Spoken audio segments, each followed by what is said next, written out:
Hello friends, आज हम बात करने वाले हैं फ्रोजन सेक्शन के बारे में।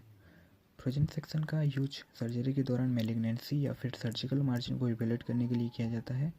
ये एक रैपिड टिश्यू डायग्नोसिस मेथड है जिसकी मदद से टिश्यू को 20 to 25 मिनट के अंदर डायग्नोसिस करके रिपोर्ट प्रोवाइड किया जाता है जब पेशेंट ओटी में हो।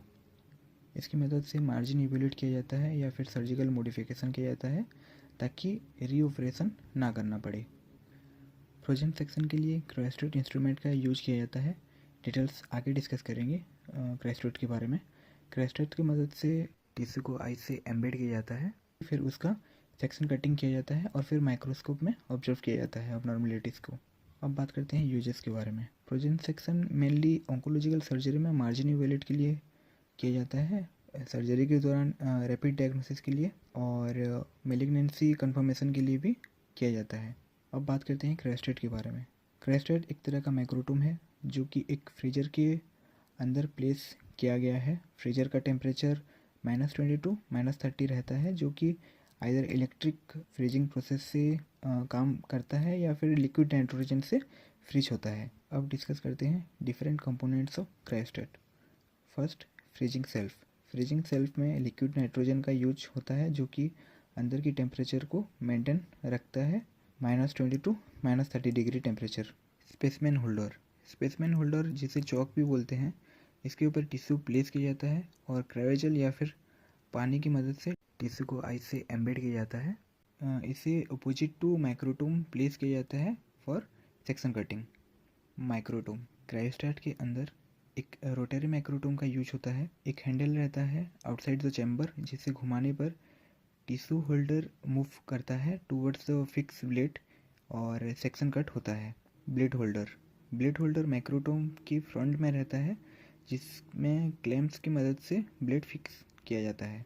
Temporary blades. माइक्रोटोम में टेम्परेरी ब्लेड का यूज किया जाता है जिससे डैमेज ब्लेड की वजह से प्रॉपर सेक्शन कट ना होने का रिस्क नहीं होता है। Anti roll guide. Anti roll guide glass या फिर प्लास्टिक का एक रेक्टेंगुलर पीस होता है जो कि प्लेस किया जाता है अगेंस्ट द ब्लेड, और जो सेक्शन कट होता है वो ब्लेड और एंटी रोल गाइड के अंदर से बीच में से निकलता है जिसकी वजह से क्रम्बल नहीं होता है सेक्शन। अब बात करते हैं प्रोसीजर के बारे में। पहले टिश्यू को चौक के ऊपर रखा जाता है और फिर पानी या फिर क्रायोजेल की मदद से एम्बेड किया जाता है टिश्यू को। फिर ब्लॉक होल्डर को माइक्रोटोम में प्लेस किया जाता है। फिर होल्डर और ब्लेड को एडजस्ट किया जाता है प्रॉपर पोजीशन में और फिर माइक्रोटोम का हैंडल को रोटेट किया जाता है।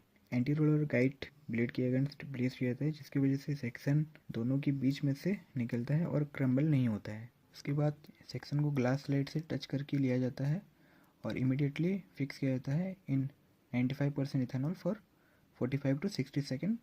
अब बात करते हैं स्टेनिंग प्रोसीजर के बारे में। इसके लिए हम मेनली HN स्टेन का यूज करते हैं। आफ्टर फिक्सेशन हम टिश्यू को वाटर से वॉश करते हैं, फिर हेमाटोक्सिलिन अप्लाई करते हैं फॉर 1 मिनट, फिर उसके बाद वॉश करते हैं टैप वाटर से फॉर 5 सेकेंड। उसके बाद स्कॉच टैप वाटर अप्लाई करते हैं as a bluing agent for 10 second. फिर उसके बाद टिश्यू को वॉश करते हैं टैप वाटर से फॉर 10 सेकेंड। फिर उसके बाद यूसिन अप्लाई करते हैं 20 सेकेंड के लिए। फिर टैप वाटर से वॉश करते हैं 10 सेकेंड के लिए। उसके बाद 95 इथेनॉल में 10 सेकेंड के लिए प्लेस करते हैं टिश्यू को और फिर उसके बाद 100% इथेनॉल में 10 सेकेंड के लिए प्लेस करते हैं और फिर जाइलिन में 20 सेकेंड प्लेस करने के बाद माउंट करके माइक्रोस्कोप में ऑब्जर्व करते हैं।